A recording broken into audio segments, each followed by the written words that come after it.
Hello, readers of Every Word, and welcome to Every Word 365. I'm your host, Christina Munoz-Madsen. Today we're reading Acts 16 through 18. Being reconciled does not always mean holding the same view. Sometimes it can mean agreeing to disagree in a spirit of love and humility. Are you having a disagreement today?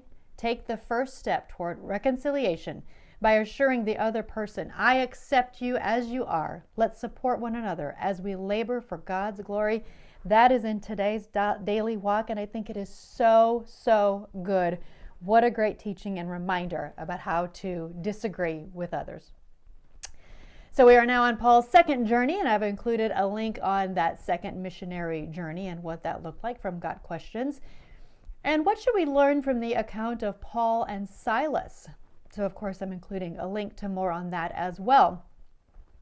From the biblical record of Paul and Silas, we learn the value of faithful companions and dedicated servants of the Lord in spreading the gospel.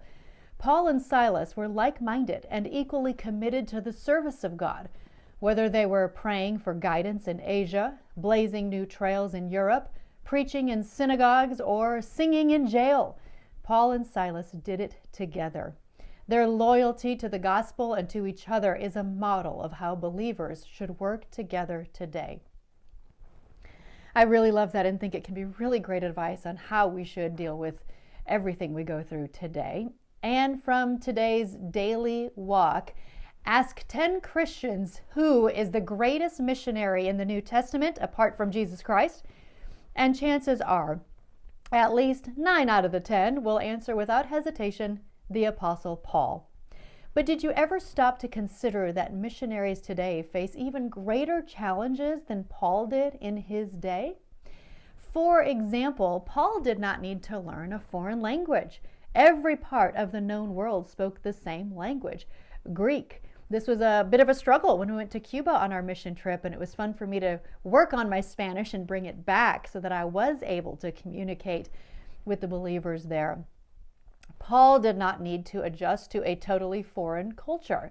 Rome ruled the known world, providing the same rights and privileges for Roman citizens everywhere.